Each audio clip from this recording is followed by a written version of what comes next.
Film की शुरुआत में हमें साइबेरिया की एक खतरनाक जेल दिखाई जाती है जहां पर बहुत से जर्मन सिपाहियों को बंदी बनाकर रखा गया था और रूसी सिपाही उनसे कोयले की खदान में काम करवाते थे। हालांकि इस जेल की सुरक्षा बहुत ही कम थी, पर फिर भी कोई भी प्रिजनर यहां से चाहकर भी भाग नहीं सकता था, क्योंकि इस जेल के चारों तरफ सिर्फ बर्फ ही बर्फ थी और यह जेल किसी भी मानवीय बस्ती से 14,000 किलोमीटर दूर थी। और अगर कोई भी कैदी यहां से किसी न किसी तरह से भाग भी गया तो वह साइबेरिया की जमा देने वाली ठंड में ही मर जाएगा। पर इन कैदियों में एक कैदी ऐसा भी था जो इस जेल से भागकर अपनी बेटी और पत्नी के पास जाना चाहता था। इस कैदी का नाम क्लेमेन फोरेल था और उसे इस जेल में पूरे 25 साल की सजा हुई थी। और एक दिन क्लेमेन को भागने का अवसर मिल जाता है और वह रात के समय एक कोयला ले जाने वाली मालगाड़ी में बैठकर वहां से भाग निकलता है। खुले आकाश को देखकर वह बस मुस्कुरा ही रहा था, पर तभी ट्रेन रुकती है और जब क्लेमेन बाहर झांक कर देखता है तो एक रशियन सैनिक बंदूक लिए उसके सामने खड़ा था। अब क्लेमेन को जेल से भागने के अपराध में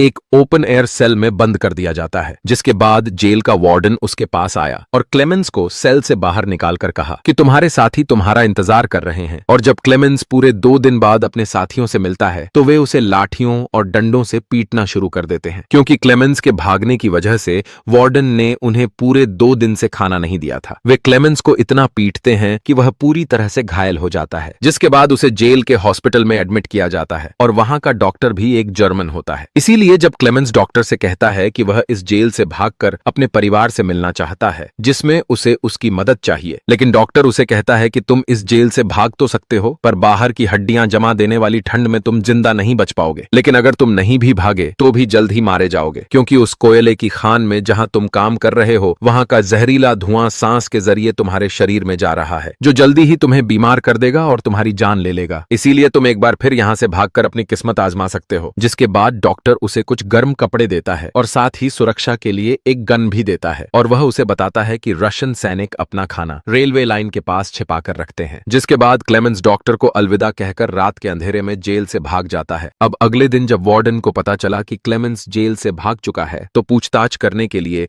वह डॉक्टर के कमरे में पहुंचा, लेकिन उसके वहां पहुंचने से पहले ही डॉक्टर ने अपनी जान ले ली थी। जिसके बाद वार्डन ने क्लेमेन को ढूंढने के लिए एक सर्च ऑपरेशन शुरू कर दिया। उधर हमें क्लेमेंस दिखाई देता है जो बर्फीले तूफान को चीरता हुआ लगातार आगे बढ़ रहा था और जेल से भागने के 9 दिन बाद उसे अचानक कुत्तों के भौंकने की आवाज सुनाई देती है। और जब उसने पीछे मुड़कर देखा तो एक स्लेड उसकी तरफ तेजी से आ रहा था और इससे पहले कि वह भाग पाता वह स्लेड उसके पास पहुंच जाता है और उसे रौंदता हुआ आगे निकल जाता है। लेकिन तभी क्लेमेंस की आंख खुलती है, क्योंकि वह सिर्फ एक सपना देख रहा था और क्लेमेंस पिछले 9 दिनों से लगातार पैदल चल रहा था और अब उसका खाना भी खत्म हो चुका था। लेकिन इसके बावजूद भी क्लेमेंस हार नहीं मानता और लगातार अपनी मंजिल की ओर चलता रहता है। लेकिन कुछ देर और चलने के बाद क्लेमेंस थक कर नीचे गिर जाता है और जब कुछ घंटों बाद उसकी आंख खुली तो उसने अपने सामने एक सील को देखा और यह देखते ही उसके चेहरे पर थोड़ी सी खुशी आ जाती है। अब उसने अपने पास रखी गन निकाली और सील पर निशाना लगाया, लेकिन उसका निशाना चूक जाता है और वह सील वहां से भागने लगती है, जिसे देखकर क्लेमेंस भी उसके पीछे दौड़ता है। और इससे पहले कि वह सील पानी में चली जाती, क्लेमेन अपनी आखिरी गोली चलाता है जो सौभाग्य से सील को लग जाती है और अब क्लेमेंस को आगे के सफर में खाने की कोई परेशानी नहीं होगी। जिसके बाद क्लेमेंस भरपेट खाना खाता है और बाकी का खाना साथ लेकर अपनी मंजिल की ओर चल पड़ता है। और ऐसे ही चलते चलते दिन बीतते गए और पूरे 2 महीने बाद क्लेमेंस को एक छोटा सा पेड़ दिखाई देता है। उसे देखते ही क्लेमेंस दौड़कर उस पेड़ को गले से लगा लेता है, क्योंकि यह छोटा सा पेड़ इस बात की निशानी है कि लगातार 2 महीनों के बाद क्लेमेन अब आर्कटिक सर्कल से बाहर आ चुका है। उधर हम वार्डन को देखते हैं जो अब भी क्लेमेंस की तलाश में लगा हुआ था, लेकिन क्लेमेंस अब जंगल तक पहुंच चुका था। पर अचानक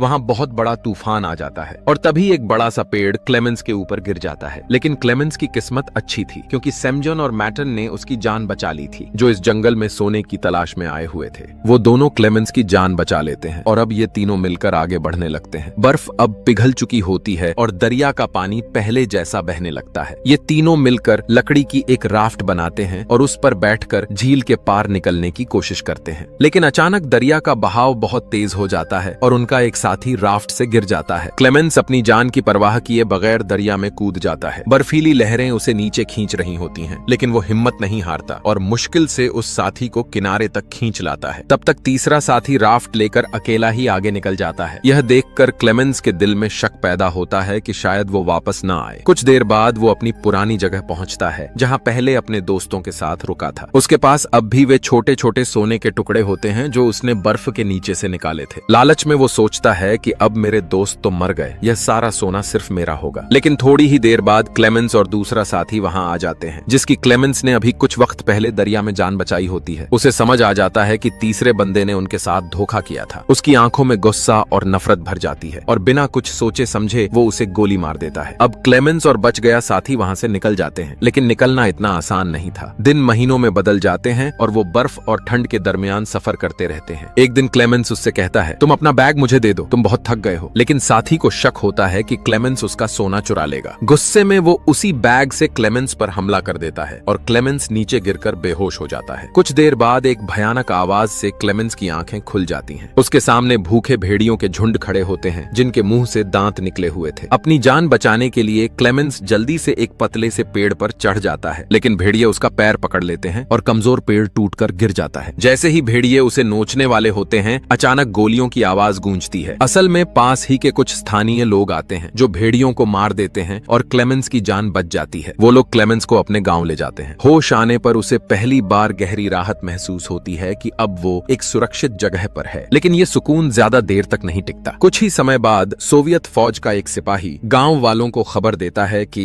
एक जर्मन सिपाही कैंप से भाग गया है और जिस किसी ने उसे पनाह दी, मौत उसका अंजाम होगी। यह सुनकर गांव वाले क्लेमेंस से कहते हैं, तुम्हें यहाँ से निकलना होगा वरना तुम्हारी जान खतरे में है। साथ ही वे उसे सफर के लिए खाना और सामान भी दे देते हैं। गांव वाले क्लेमेंस को एक कुत्ता भी देते हैं ताकि लंबे सफर में वह उसका दोस्त बन सके। कुत्ते के साथ चलना उसे थोड़ा सहारा देता है, जैसे वह अकेला नहीं है। अपने कुत्ते के साथ वह लगातार चलना शुरू करता है और तकरीबन 1 साल तक मुसलसल पैदल सफर करता रहता है। रास्ते में वह जंगल, पहाड़ और बर्फ के समंदर पार करता है। एक दिन वह ऐसी जगह पहुंचता है जहां बहुत सारे मिल वर्कर्स काम कर रहे होते हैं। क्लेमेंस का कुत्ता खेलते खेलते उनके पास चला जाता है। कुत्ते को वापस लेने के लिए क्लेमेंस उनके बीच जाता है। मिल वर्कर्स उसे देखकर पहचान लेते हैं और तुरंत उसे अपने मालिक के पास ले जाते हैं। वहां क्लेमेंस उनको अपनी पूरी कहानी सुनाता है। कहानी सुनकर उनके दिल में उसके लिए रहम और हमदर्दी पैदा होती है। इस वजह से वो लोग उसे छुपाकर एक ट्रेन में बिठा देते हैं ताकि वो इस इलाके से बचकर बाहर निकल सके। ट्रेन में चढ़ते ही क्लेमेंस को लगता है जैसे उसकी जिंदगी को नई रोशनी मिल गई हो। खुशी और सुकून दोनों उसके चेहरे पर साफ नजर आने लगते हैं। उसे लगता है कि वो अब जल्दी अपनी फैमिली के पास वेस्ट जर्मनी पहुंच जाएगा। रास्ते में एक स्टेशन आता है जहां क्लेमेंस देखता है कि सोवियत के बहुत सारे सोल्जर्स मौजूद हैं। दरअसल मिल के ओनर ने पहले ही वार्डन को ट्रेन के बारे में इन्फॉर्म कर दिया था और वार्डन उसी स्टेशन पर उसका इंतजार कर रहा होता है। मगर वार्डन तक पहुंचने से पहले ही क्लेमेंस अपने डॉग के साथ ट्रेन से उतरकर भाग जाता है। सोवियत के सिपाही उसका पीछा करते हैं। इस दौरान क्लेमेंस सामने देखता है कि वार्डन खड़ा है जो उसे गिरफ्तार करना चाहता है, लेकिन उसका वफादार डॉग वार्डन पर हमला कर देता है जिससे क्लेमेंस को भागने का मौका मिल जाता है। क्लेमेंस भागता ही चला जाता है, लेकिन कुछ देर बाद अचानक गोली चलने की आवाज गूंजती है। जब वह पीछे मुड़कर देखता है तो उसका वफादार कुत्ता मारा जा चुका होता है। गम के बावजूद क्लेमेंस रुक नहीं सकता क्योंकि सोवियत सैनिक अब भी उसका पीछा कर रहे होते हैं। वह दौड़ता दौड़ता एक पुल पर पहुंचता है जहां नीचे से एक तेज रफ्तार ट्रेन गुजर रही होती है। बेहद हिम्मत दिखाते हुए वह छलांग लगाता है और सीधे ट्रेन पर गिरता है। इस तरह एक बार फिर मौत के मुंह से बच निकलता है। कई महीने बीत जाते हैं। सफर बेहद मुश्किल होता है और क्लेमेंस अक्सर भूखा रहता है। एक जगह मेले का आयोजन होता है जहां तरह तरह के लजीज खाने बिक रहे होते हैं, लेकिन उसके पास पैसे नहीं होते, इसलिए वह कुछ खरीद नहीं पाता और मायूस होकर वहां से लौटने लगता है। तभी 2 लड़कियां पैनकेक्स बेच रही होती हैं। उनमें से एक लड़की को क्लेमेंस पर तरस आ जाता है। वह एक बच्चे को पैनकेक का टुकड़ा देती है और कहती है कि इसे उस आदमी को दे दो। क्लेमेंस जैसे ही वह खाता है उसके चेहरे पर खुशी और सुकून साफ झलकने लगती है। अब तक क्लेमेंस सेंट्रल एशिया तक पहुंच चुका होता है।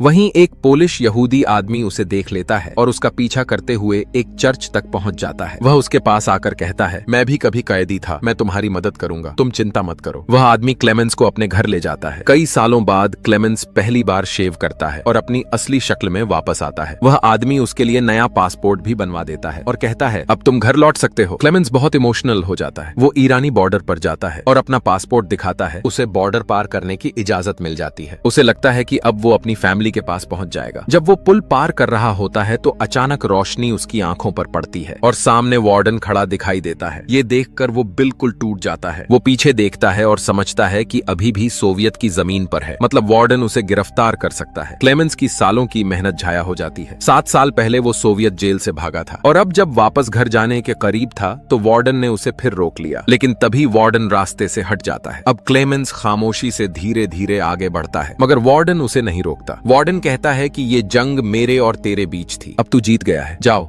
अपनी जिंदगी जियो। क्लेमेंस आखिरकार वेस्ट जर्मनी पहुंच जाता है जहां उसका घर था। वो क्रिसमस का दिन होता है। वो देखता है कि उसकी पत्नी और बेटी चर्च जा रही हैं। वो उनका पीछा करता है और चर्च तक पहुंचता है। चर्च में उसकी बेटी अपने पिता को पहचान लेती है और दौड़कर उसे गले लगा लेती है, और उसकी पत्नी भी जब उसे देखती है तो उसकी खुशी का कोई ठिकाना नहीं रहता। इस तरह क्लेमेंस बहुत सालों के बाद अपनी फैमिली से मिलता है।